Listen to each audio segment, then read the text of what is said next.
Hello, I'm Núria Pastor Soler, and I'm a past president of Women in Nephrology, and I welcome you to this short talk on keeping your career and your serenity after a catastrophic loss. I hope to present my experience, strength, and hope, and all the support I received from women in nephrology.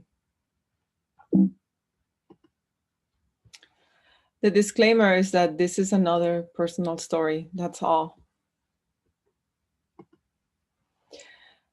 To introduce myself, I will speak a little bit about my career and family. I was born and raised in Spain. I had, in high school, no good path for becoming a scientist because I didn't have role models. And I came to college in the US looking for role models. I joined eventually an MD PhD program after college, and I had children that were born during residency and fellowship. I had F and K and R series NIH grants that were written when my children were under 10 years old. And I also went through a grueling clinical training fellowship of more than 80 hours per week of clinical work. And then I joined as a junior faculty, a tenure track position. And I had new school challenges for my children, and I also had to move my family in order to do that. At present, I have a laboratory, but the funding is extremely tight. I am a clinician who has to work and enjoys working and serving the community of patients in Los Angeles, and where there's been a lot of COVID, but fortunately there hasn't been a surge. I'm also a service chief of nephrology at the LAC USC Medical Center. And I'm also participate actively in medical student education by being the director of the medical student research office under the Department of Medical Education. I also have a lot of service commitments to the Keck School of Medicine of USC, to Women in Nephrology, ASN, and other professional organizations. And then in my family, in the last year and a half, there's been catastrophic losses. And I like to finish talking about my family in the past by showing this photo that my son Andrew brought home about who was home. And this is what he said. When I was 3 years old, my mother was starting up her lab as an independent PI. So I basically wasn't there. And when I asked him about him, he got very sad. And I was sad to see that.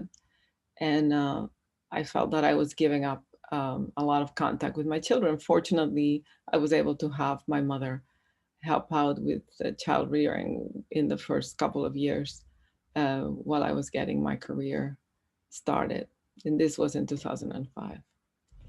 And then some of the best advice that I ever got from women as a result of my questioning them from asking, from seeing the picture that my son had presented was the following. Some very well-known women told me, pay your babysitter very well and leave your house as dirty as you can stand it. The general advice was pay for the services that you do not want to do and never look back. So, for example, cleaning the house or doing laundry, etc. Another very good piece of advice that I got is that you're juggling many things in your life. Some of those things are made of plastic, but some are made of glass. And the trauma in my family, the catastrophic loss comes from loss of life. And once a member of your family has their life in danger, you have to adjust other things like your career, because your career will bounce back. And I was told that many times. The other thing I was told is you can do it, career and family, but you cannot do it alone. You have to ask for help and ask often. And the message initially was that you need more cash to pay for the services. Of course, you cannot. You can also pay for advice and for support through therapy. But basically that you needed some financial support to keep your career going. And so moving to a better job, even if the hours were longer, became necessary for me. The reality is that when I looked around the workplace, I was wondering who had both career and family, and a success, and success as being judged not by winning the next Nobel Prize, but by I'm having my dream job. Going to work is not a problem for me. So as we can see here from this pie chart, um, the fact that there are few women who are full professor and associate professor is the reality of what's happening from the lack of support and the pressures in women's career. And from the picture of that my son brought home, you could see that I was a workaholic. And then I thought to myself, is that any different from being an alcoholic? You know, just putting something before everything else. So that was food for thought for me for many years. And I tried to balance things the best I could. And then the other question that I had in this reality that I was facing is, how are those with career success perceived? Are they people you want to hang out with, or are these people who are solely focused on their career and can't see anything else around them? And what kind of a person am I in the society that I live in? How do I participate? How do I help others? So these were all questions that I would ask of myself when I looked around my workplace. All these questions prompted me to start a quest for sort of know thyself better, because what worked for me may not work for others, and therefore the work-family balance style was very personal. What worked for me maybe didn't work for somebody else, and what worked for others didn't work for me. And then it was helpful for me to learn more about how I learned. Was I a visual, auditory, or kinesthetic learner? What was my education, my organizational style, and also how, what kind of education about organization I needed to have. How do I communicate? So I took a lot of professional development courses that I list some of them here. Especially useful was the professional development courses that the American Society of Nephrology used to host in collaboration with Women in Nephrology, and that we're hoping to bring back. I also worked on the Myers-Briggs inventory and the tools that were attached to that inventory, on how do I work, where do I draw energy from, how do I perceive the world, how do I make decisions, how do I organize my world, and what are the weaknesses, and how can I minimize the weaknesses or the effect that the weaknesses have on me or on others. And then this kept pointing towards the fact that I needed to continue with learning medicine and practicing medicine, and learning more about science and advancing the scientific field, but also that I needed more training for both my mind and my soul. So what can I do for others, and what can others do for me? I was very, very lucky to have career support groups, either formal or informal, a lot of them through Women in Nephrology or women working in the nephrology field.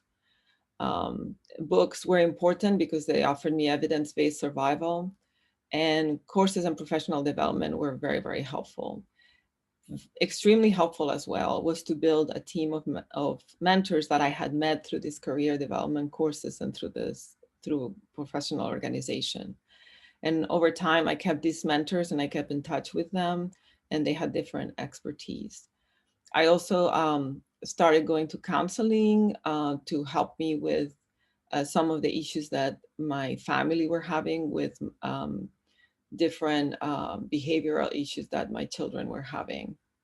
And then there was an important role of family support groups where families that had the same issues, that were seeing the same behavioral or mental health issues with their children,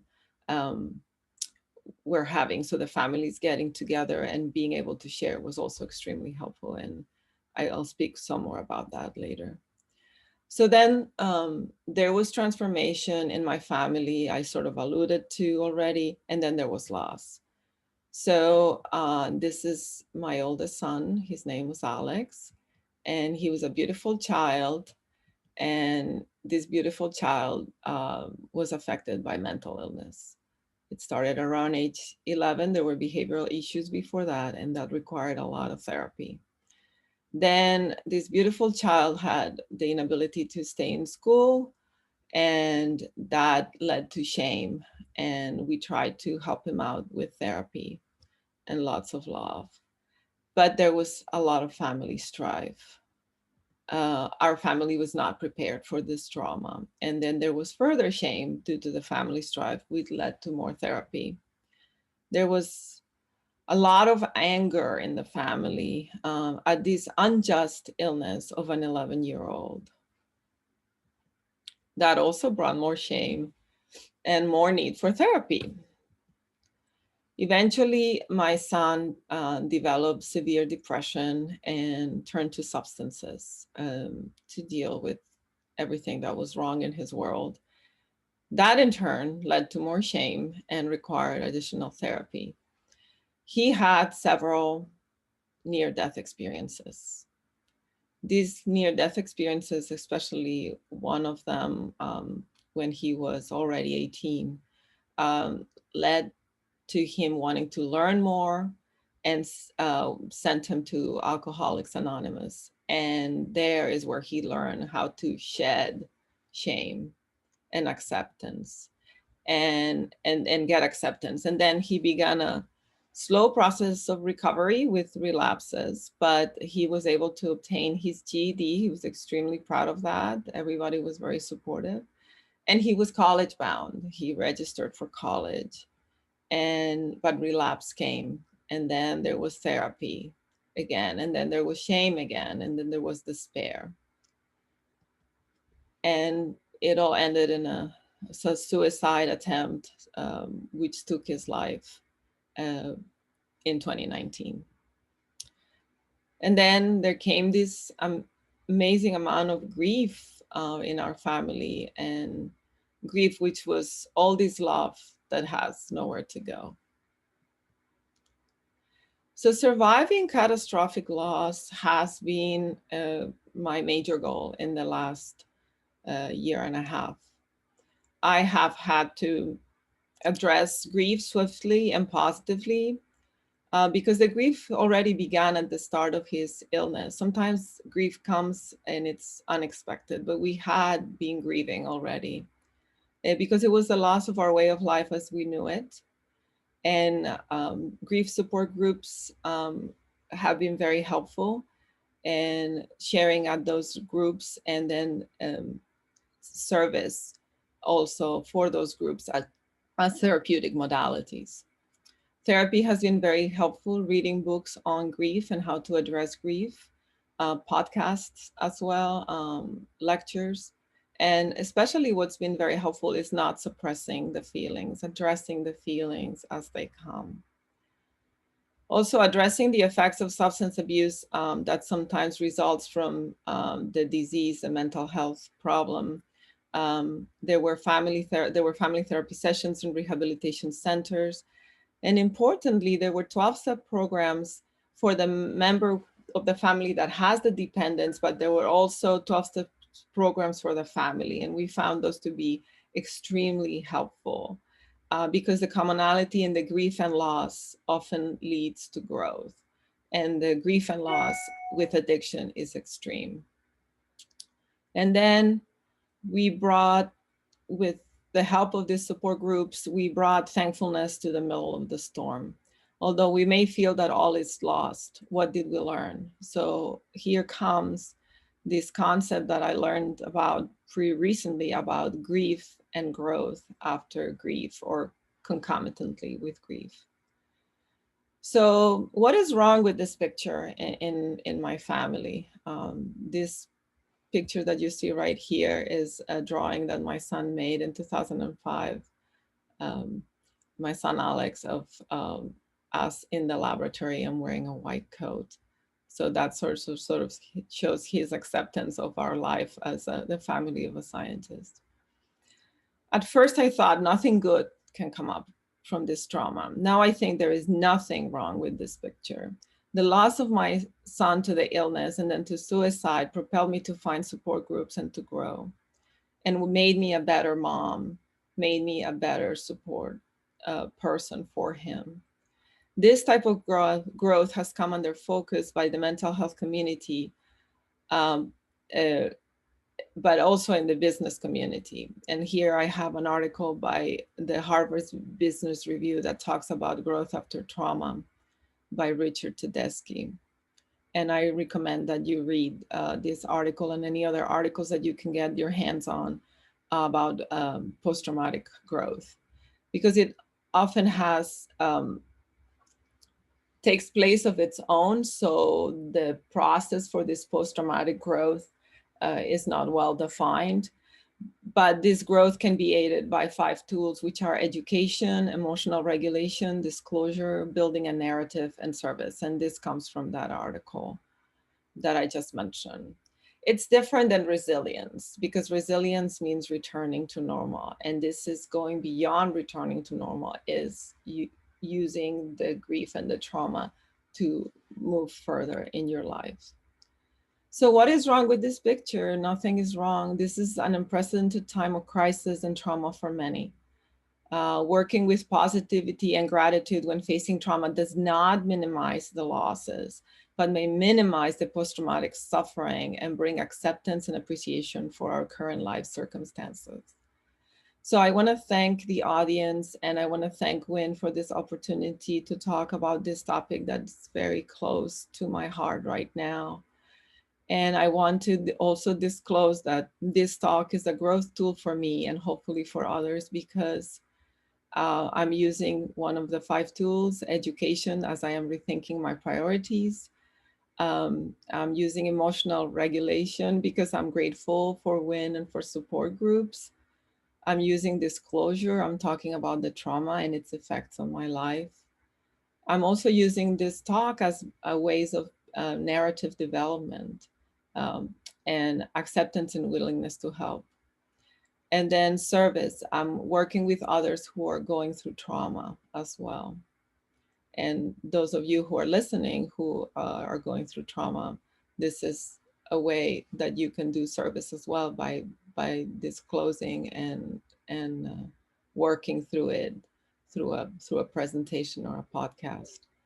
Post-traumatic growth has made me stronger. It has allowed me to reformulate expectations and to be appreciative, has given me a spiritual life and removed my resentments, and has improved my relationships. And I wanted to thank you, and this is my contact information if you have any questions. Again, thank you for your time.